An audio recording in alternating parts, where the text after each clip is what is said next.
Turkish President Recep Tayyip Erdogan has described Israel's recognition of Somaliland as illegitimate and destabilizing for the region. He made the statement during a visit to Istanbul by Somalia's President Hassan Sheikh Mohammed. A strategic chess move or a dangerous game of risk? Israel has become the first and only country to recognize Somaliland as a sovereign nation. And in doing so, has inserted itself into the center of a complex geopolitical choke point. Diplomatic breakthrough after more than 30 years of international isolation following its breakup from Somalia. But Israel's recognition of Somaliland as an independent state is drawing widespread condemnation. The African Union, the Arab League, and the Organization of Islamic Cooperation have joined several countries, including Egypt and Turkey, in rejecting Israel's decision. Somalia.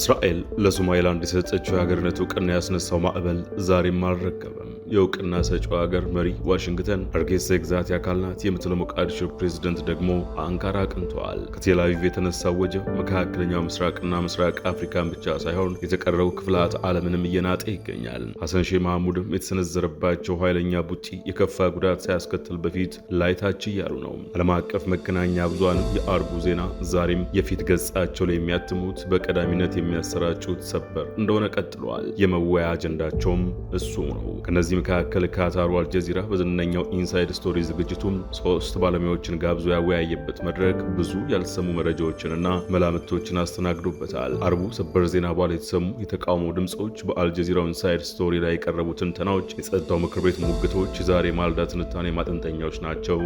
አብረን እንቆይ።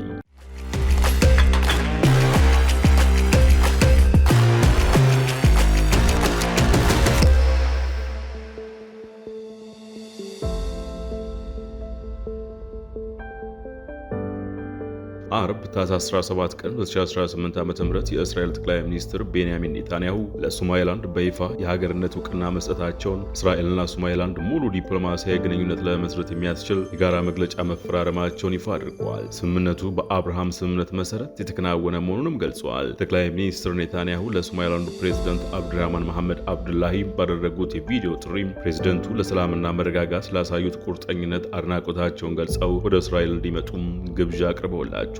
በምላሹም ፕሬዝዳንት ሲሮ ይህንን ቀን ታሪካዊ ወቅት ሲሉ የገለጹት ሲሆን ሶማሊላንድ የአብርሃም ስምምነትን ለመቀላቀል ዝግጁ መሆኗንም አረጋግጠዋል። ሶማሊያ በበኩሏ የእስራኤልን የሶማሊላንድ የሀገርነት ዕውቅና ውሳኔ ሆነ ተብሎ በሉዓላዊነት ላይ የተሰነዘረ ጥቃት ስትል አጥብቃ አውግዘዋለች። ሶማሊላንድ የግዛቷም የማትነጣጠል አካል መሆኗን ገልጻ የእስራኤልን የሀገርነት ዕውቅና የቀጠናው ደህንነት አደጋ ላይ የሚጥል ህገወጥ እርምጃ ስትልም ኮንነዋለች። የግብጽ የጅቡቲና ቱርክ የውጭ ጉዳይ ሚኒስትሮችም ከሶማሊያ አቻቸው ጋር አስቸኳይ የስልክ ውይይት ካካሄዱ በኋላ ሀገራቱ ለሶማሊያ አንድነት ያላቸውን ድጋፍ ዳግም አረጋግጠዋል። ሀገራቱም የእስራኤልን ለሶማሊላንድ የሀገርነት ዕውቅና የመስጠት ውሳኔ ተቀባይነት የሌለው ሲሉ ውድቅ አድርገውታል። የአፍሪካ ህብረት፣ የአረብ ሊግና የእስላማዊ ትብብር ድርጅትን በተመሳሳይ የእስራኤልን ውሳኔ ተቀባይነት የሌለው መሆኑን ገልጸው በጥብቅ አውግዘውታል።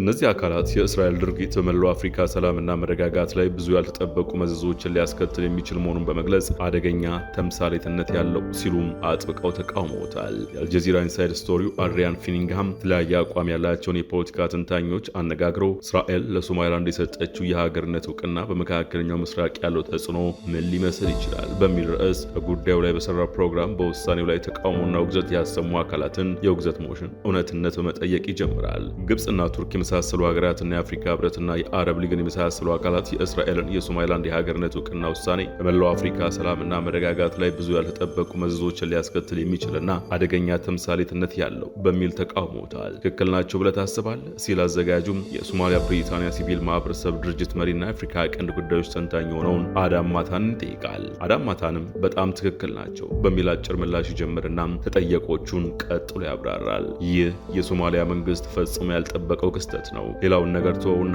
ይህ ውሳኔ የውህደትና መገንጠል ደጋፊዎች በሚል ራሳቸው በሶማሊላንዳውያን ላይ ክፍፍልን የሚፈጥርና ወደ አልተፈለገ የእርስ በርስ ግጭት ሊያመራ የሚችል አደገኛ ተምሳሌትነት ያለው ድርጊት ነው ሲልም ማብራሪያውን ያቀርባል። ስለሆነም ይህ የእስራኤል ሶማሊላንድን እንደ ሀገር እውቅና የመስጠት ውሳኔ በማንኛውም መመዘኛ ትክክል ያልሆነና የሶማሊያን ግዛት አንድነትና ሉዓላዊነት የሚጥስ አደገኛ ተምሳሌትነት ያለው ውሳኔ በመሆኑ በማመላከት የሶማሊያ ብሪታንያ ሲቪል ማህበረሰብ ድርጅት መሪውና የአፍሪካ ቀንድ ጉዳዮች ተንታኙም አዳም ማታን ቀደም ሲል ከቀረበው የግብጽና የአፍሪካ ህብረት ብያኔ ጋር ይስማማል። የአድሪያን ፈርኒጋን ሁለተኛው ጥያቄ እስራኤል ይህንን ውሳኔ ለመወሰኗ ዋነኛው ገፊ ምክንያቷ ምንድን ነው? ይህ ውሳኔ ከዲፕሎማሲ ወይም ሌሎች ጉዳዮች ይልቅ ከደህንነት በተለይም በቀይ ባህርና በኤደን ባህረ ሰላጤ እስራኤል የባህር ላይ ደህንነቷን ለማስጠበቅ ፈልጋ የወሰነችው ውሳኔ ነው ማለት ይቻላል የሚል ሲሆን ጥያቄው የቀረበውም ለቀድሞ በኒውዮርክ የእስራኤል አምባሳደርና ቆንስላ ጄኔራል ለነበሩት ለዲፕሎማቱም አለን ፒንካስ ነው። አለን ፒንካስም አይደለም በማለት ይጀምሩና እስራኤል ይህንን ውሳኔ ለመወሰኗ ትክክለኛውና ውሃ የሚያነሳው ምክንያት ስትራቴጂ መሆኑን ይገልጻሉ። የአፍሪካ ቀንድ ከመቼውም ጊዜ በላይ ስትራቴጂካዊ እየሆነ መጥቷል የሚሉት ዲፕሎማቱ አለን በዚህም እስራኤል 3 መሰረታዊ ስትራቴጂካዊ ጥቅሞችን ለማግኘት ማሰቧን ያመላክታሉ። እነዚህም የመጀመሪያው እስራኤል የኤደን ባህረ ሰላጤና የባቤል መንደብ የባህር መተላለፊያ መስመሮች ደህንነትን ለማስጠበቅና ለመቆጣጠር የምትፈልግ መሆኗ ነው። ይሁን እንጂ እስራኤል ለጊዜው በዚያው የባህር ኃይል የማስፈርና ወታደራዊ ቤዝ የመስረት ፍላጎት ያላት አይመስለኝም ያሉት ዲፕሎማቱ በዚህ ረገድ እስራኤል ይህንን ሀሳብ በምን መንገድ እንደምትተገብረው ለጊዜው የሚያውቁት ነገር አለመኖሩን ይናገራሉ። ያም ሆኖ ግን ይህ አንደኛው የእስራኤል ፍላጎት ተደርጎ ሊገለጽ ይችላል ባይ ናቸው። በሁለተኛ ደረጃ እስራኤል በዚህ እውቅና ማሳካት የምትፈልገው ስትራቴጂካዊ ጥቅም በምዕራብ የመን በኩል በባቤል መንደብና ቀይ ባህር መስመሮች የሚንቀሳቀሱትን የሁቲ አማጽያንን መቆጣጠር ነው። በሶስተኛ ደረጃ የሚታየው የእስራኤል ስትራቴጂያዊ የደህንነት አጥር መፍጠር ተብሎ ሊገለጽ ይችላል የሚሉት እስራኤላዊ ዲፕሎማት ይህም ማለት እስራኤል በመካከለኛው ምስራቅ ኢራን ሰፊ የድንበር ተጋሪ ከሆነችው አዘርባይጃን ጋር ወዳጅነቷን እያጠናከረች መምጣቷን ገልጸው አሁን ደግሞ በመሃል ምስራቅ አፍሪካ አጋር በመፍጠር ራሷን ከአሸባሪዎች ለመከላከል ዙሪያዋን አጋሮች ለማጠር በመፈለግ ያደረገችው መሆኑን ያብራራሉ። እስራኤል ለሶማሊላንድ የሀገርነት እውቅናን ከመስጠቷ ጀርባ እስካሁን ድረስ በግልጽ ሊታወቁ የሚችሉት ምክንያቶች እነዚህ ናቸው በማለትም ሀሳባቸውን ይደመድማሉ። ግብጽና ቱርክን ጨምሮ የአፍሪካ ህብረትና የአረብ ሊግን የመሳሰሉ ጥቂት የማይባሉ ሀገራትና ቃጠናዊ ድርጅቶች የእስራኤልን ውሳኔ በጽኑ ተቃውመውታል። እንዳውም ይህ ሁኔታ ጉዳዩን ወደየት ያመራው ይሆን የሚል ጥያቄ የቀረበላቸው ደግሞ የቀድሞ የፍልስጤም ነጻ አውጪ ድርጅት አማካሪ የነበሩትና በእስራኤል ፍልስጤም ጉዳዮች ላይ ጠለቀ እውቀት አላቸው የሚባላቸው የፖለቲካ ሳይንቲስቱም ዣቬር አቡ ኤድ ናቸው። እስራኤል ይህን የሀገርነት እውቅና ለሶማሊላንድ ስትሰጥ የራስን ዕድል በራስ የመወሰን ሀሳብን ደግፋ ወይንም በመርህ ላይ ተመስርታ ነው ብሎ ማንም ሊያምን አይችልም በሚል ምላሻቸው መስጠት የጀመሩት ፍልስጤማዊ የፖለቲካ ሳይንቲስት ከዚህ ይልቅ እስራኤል ይህንን ውሳኔ የወሰነችው አንድ የሆነ ነገር ለራሷ ማግኘት ፈልጋ ነው ይላሉ። ሶማሊላንድ በጋዛ ለሚደረገው የፍልስጤማውያን ዘር ማጽዳት ዘመቻ አካል ለመሆን ፈቃደኛ እንደሆነች እናውቃለን የሚሉት አቡ አይድ ተቃውሞና ውግዘቱ የበዛባትም እስራኤል እንደገና ቃጠናውን አለመረጋጋት ውስጥ እየከተተችው በመሆኗ ነው ይላሉ። አንዳንዶች የአብርሃም ስምምነት ለሶማሊላንድ ይዞት የሚመጣም መልካም ዕድል እንዳለ እንደሚናገሩም ያመላክታሉ። ይህም ማለት የእስራኤል የሶማሊላንድ እውቅና በእስራኤልና እንደተባበሩት አረብ ኤምሬትስ፣ ባህሬን፣ ሞሮኮና ሱዳን የመሳሰሉ አንዳንድ ሀገራት መካከል ሰላም ለማምጣት በአውሮፓውያኑ 2020 በአሜሪካው ፕሬዝዳንት ዶናልድ ትራምፕ ሀሳብ አመንጭነት በእስራኤልና በእነዚህ ሀገራት አማካይነት የተፈረመው አብርሃም ስምምነት ማዕቀፍ አካል ሊሆን ይችላልና ነው። ከዚህ በተጨማሪም እንደ ቆጵሮስና ግሪክ የመሳሰሉ ከፍልስጤም ጋር ለዘመናት የቆየ ወዳጅነት ያላቸው ሀገራት ከእስራኤል ጋር የሚያደርጉት ግንኙነት የበለጠ ወደ አሜሪካ እንዲቀርቡ ያደርጋቸዋል። ይህ ሁሉ ተደማምሮ አሁን እስራኤል ለሶማሊላንድ የምትሰጠው የሀገርነት እውቅና በምስራቅ አፍሪካ ለእስራኤል ተላላኪ የሚሆን ቅጥረኛ ሀገርና ሌላ ተጨማሪ የእስራኤልን ጥቅም የሚያስጠብቅ አካል ለመፍጠር እየተደረገ ያለ ጥረት መሆኑንም ነው አቢይ ኢያድ የሚያመላክቱት። የእስራኤል ለሶማሊላንድ እውቅና መስጠት በቀጠናው አለመረጋጋት ከመፍጠር በስተቀር ለሶማሊላንድም ሆነ ለሶማሊያ ምንም የሚፈጥረው ነገር እንደሌለም የሶማሊያ ብሪታንያ ሲቪል ማህበረሰብ ድርጅት መሪና የአፍሪካ ቀንድ ጉዳዮች ተንታኙ አዳም ማታ የሚገልጹ ሲሆን እስራኤላዊ ዲፕሎማት አለን ፒንካስም በሀሳቡ መስማማት እስራኤል ለሶማሊላንድ የሰጠችው እውቅና ሁቲን ለመቆጣጠር ከሚለው በስተቀር ስትራቴጂካዊ አጋርነት መፍጠር የሚለው ለእስራኤል ፋይዳው ያን ያህል እንዳልሆነ ይናገራሉ። የቀድሞ የፍልስጤም ነጻ አውጪ ድርጅት አማካሪ የነበሩትና በእስራኤል ፍልስጤም ጉዳዮች ላይ የፖለቲካ ተመራማሪው ዣቬር አቡ ኤድ በበኩላቸው እውቅናው ያን ያህል ተምሳሌታዊ ብቻ ነው ብለው እንደማያምኑ ይናገራሉ።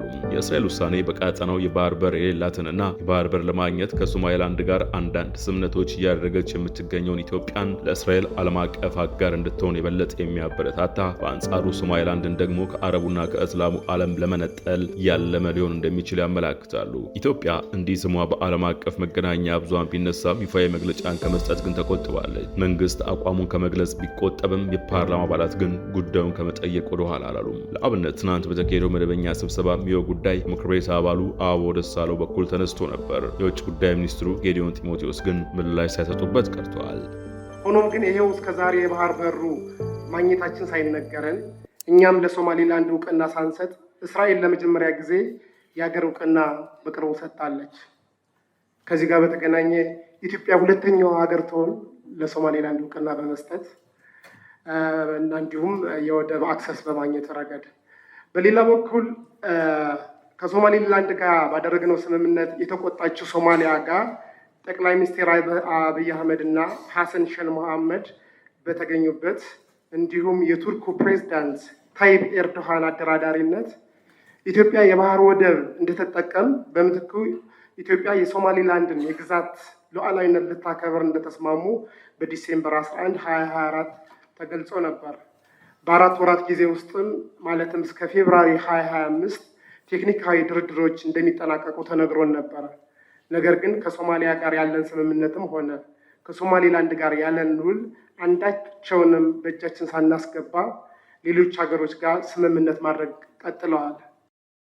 ይህ በእንዲህ እንዳለ በሶማሊያ ጠያቂነት የተባበሩት መንግስታት ድርጅት ጸጥታው ምክር ቤት ከትናንት በስቲያ በጉዳዩ ላይ አስቸኳይ ስብሰባ ጠርቶ የተቀመጠ ሲሆን በስብሰባው ላይ የተለያዩ አስተያየቶች ሰጥተዋል። ነገሩ በዓለም ሀገራት ዘንድም ከፍተኛ መከፋፈልም ፈጥሯል። ጉዳዩ እንዲታይላት ምክር ቤቱን ጠይቃ ስብሰባው እንዲካሄድ ያደረገችው ሶማሊያ የተባበሩት መንግስታት ተወካይ የእስራኤልን የሶማሊላንድ የሀገርነት እውቅና የተባበሩት መንግስታትን ቻርተር የጣሰና በሶማሊያ ሉዓላዊነት ላይ በግልጽ የተቃጣ ጥቃት በማለት በድጋሚ አውግዘው ምክር ቤቱ ይህንን የእስራኤልን ጠባ ጫሪ ድርጊት በሙሉ ድምፅና በማያሻማ መልኩ ውድቅ እንዲያደርገው ጠይቀዋል። በርካታ የምክር ቤቱ አባላት የእስራኤልን ስም ሳይጠቅሱ ለሶማሊያ ግዛት አንድነት ያላቸውን ድጋፍ የገለጹ ሲሆን ግብፅ፣ ቱርክ፣ ጅቡቲ፣ ሳውዲ አረቢያ፣ ዮርዳኖስና ኩዌት የመሳሰሉ የመካከለኛው ምስራቅና አረብ ሀገራት ደግሞ የእስራኤልን ስም በግልጽ እየጠሩና በሰላም በጥባጭነት እየከሰሱ በምክር ቤቱ ፊት ድርጊቱን በጽኑ አውግዘዋል። 20 የሚሆኑ የመካከለኛው ምስራቅና የአፍሪካ ሀገራት እንዲሁም የእስራኤልን የሶማሊላንድ የሀገርነት እውቅና በጋራ በሰጡት መግለጫ አውግዘዋል። የአፍሪካ ህብረትና የአረብ ሊግ የእስራኤልን ውሳኔ አካባቢውን ለከፋ ለመረጋጋት የሚዳርግ ህገወጥ ውሳኔ ነው በሚል በድጋሚ ድርጊቱን በጽኑ ያወገዙ ሲሆን የምስራቅ አፍሪካ የማህበረሰብ ድርጅት፣ የእስላማዊ ጉባኤ ድርጅትና የአውሮፓ ህብረት የሶማሊያን ሀገራዊ አንድነት፣ ግዛታዊ አንድነትና ሉዓላዊነት ማክበር አስፈላጊ መሆኑን ገልጸዋል። እስራኤል በበኩሏ ለሶማሊላንድ የሀገርነት እውቅና የመስጠት ውሳኔዋ በሶማሊያ ላይ የተቃጣ ጥቃት አለመሆኑን፣ ውሳኔው በሁለቱ ወገኖች መካከል የሚኖር ውይይትን የማያስቀይር መሆኑን በማመላከት ውሳኔዋ ትክክለኛ መሆኑን ለምክር ቤቱ አስረድታለች። የእስራኤል ተወካይ የእስራኤልና የሶማሊላንድ ግንኙነት አዲስ አለመሆኑንና በአውሮፓውያኑ 1960 ሶማሊላንድ ነጻ ሀገሩና ከተመሰረተችበት ጊዜ ጀምሮ የቆየ መሆኑን ገልጸዋል። በዚያ ወቅት ለሶማሊላንድ የሀገርነት እውቅናን ከሰጡ ከ30 በላይ ሀገራት መካከል አንደኛዋ እስራኤል መሆኗን ያስታውሱት ተወካይ ሶማሊያው ዛያድ ባሬ በሶማሊላንድ ህዝብ ላይ የዘር ማጥፋት ወንጀል ሲፈጽም ከቆየ በኋላ እንደገና በ1991 ሶማሊላንድ በድጋሚ ነጻ ሀገር ሆና መቀጠሏንና ያለፉት 31 ዓመታት ለሀገርነት የሚያበቃ ሁሉንም መስፈርት አሟልታ የቆየች ሀገር መሆኗን ተናግረዋል። በመሆኑም እስራኤል የሰጠችው እውቅናም ዓለም አቀፍ ሕግን የተከተለና ማንንም ለመጉዳት ኢላማ ያላደረገ ትክክለኛ ውሳኔ መሆኑን ለጸጥታው ምክር ቤት አብራርተዋል። እስራኤል ከተለያዩ ወገኖች ጋር የሚኖራትን ግንኙነት የመወሰን መብትና ነጻነት እንዳላት አሜሪካ በተወካያ በኩል ለምክር ቤቱ ገልጻለች። እንደ ማንኛውም ሉዓላዊ ሀገር እስራኤልም ዲፕሎማሲያዊ ግንኙነት የመመስረት መብት አላት ያሉት የአሜሪካ ተወካይ እስራኤል ለሶማሊላንድ የሰጠችው የሀገርነት እውቅና ከወራት በፊት የተለያዩ ሀገራት በተናጠል ለፍልስጤም ከሰጡት የሀገርነት እውቅና የተለየ አለመሆኑንም አስገንዝበዋል። በዚህ ዓመት የዚህ ምክር ቤት አባላትን ጨምሮ በርካታ ሀገራት ለፍልስጤም እውቅና ሲሰጡ ነበር። ነገር ግን መሰል አስቸኳይ ስብሰባ አላደረግንም ያሉት አምባሳደሯ ምክር ቤቱ ለተመሳሳይ ጉዳይ ወጥ አቋም አልያዘም ሲሉም ወቅሰዋል። ይሁን እንጂ የአሜሪካ ለሶማሊላንድ የሀገርነት እውቅና መስጠት በተመለከተ ለጊዜው እውቅና ለመስጠቷን አረጋግጠዋል። የተባበሩት መንግስታት የመካከለኛው ምስራቅ፣ እስያና ፓሲፊክ ምክትል የፖለቲካና ሰላም ግንባታ ጉዳዮች ምክትል ዋና ጸሐፊ ካሊድ ኪያሪ በኩላቸው የ2023ቱን የጅቡቲ የሰላም ንግግር በማስታወስ ሁለቱ ባለድርሻ አካላት ችግሩን ለመፍታት በጠረጴዛ ዙሪያ ቁጭ ብለው እንዲነጋገሩ ጥሪ አቅርበዋል። ሶማሊላንድ የዓለም 1/3 ነዳጅ ከመካከለኛው ምስራቅ ወደ አውሮፓና እስያ በሚተላለፍበት ባቤል መንደብ ሰርጥ አቅራቢያ የምትገኝ ስትራቴጂካዊ ጠቀሜቷ ከፍ ያለች ቦታ ናት። ከዚህ በተጨማሪም እስራኤልን በመቃወምና በመደገፍ ተጻራሪ ፍላጎት ያላቸው እንደ ግብፅ፣ ቱርክ፣ ሳውዲ አረቢያና ካታር እንዲሁም የተባበሩት አረብ ኤሚሬቶች የመሳሰሉ ሀገራት በቀጠናው ከፍተኛ ፍላጎት ያላቸው መሆኑ ይታወቃል። በአናቱ እስራኤል ለሶማሊላንድ እውቅና ለመስጠት እንደ መሰረት ተጠቅሜበታለሁ ያለችውም የአብርሃም ስምምነት በአሜሪካ የመነጨና የሚደገፍ መሆኑ ይህም ከአሜሪካ በተቃራኒ ጎራ ባለብዙ የዓለም ስርዓት ለመፍጠር በከፍተኛ ደረጃ እየጣሩ ያሉትን ቻይናና ሩሲያን ስቦ ሊያስገባ የሚችል መሆኑ የእስራኤል የሶማሊላንድ የሀገርነት እውቅና የመስጠት እርምጃ በአፍሪካ ቀንድ በአፍሪካም በመካከለኛው ምስራቅና በአረቡ ዓለም ብሎም በዓለም አጠቃላይ ጂኦፖለቲካ ውስጥ ብዙ ያልተገመቱ ክስተቶችና ለውጦችን ብሎም አያላኑ ድረስ ሊዘልቅ የሚችል ፖለቲካዊና ዲፕሎማሲያዊ ሽኩቻ ሊፈጥር እንደሚችል ከወዲሁ እየተገመተ ይገኛል። ወደ አዲስ ማለዳ ተከታታዮች ማለዳ ትንታኔያችን በዚሁ ተጠናቀቀ። አዲስ ማለዳን ሰብስክራይብ፣ ላይክ እና ሼር ማድረግን አይዘንጉ። ጤና ይስጥልን።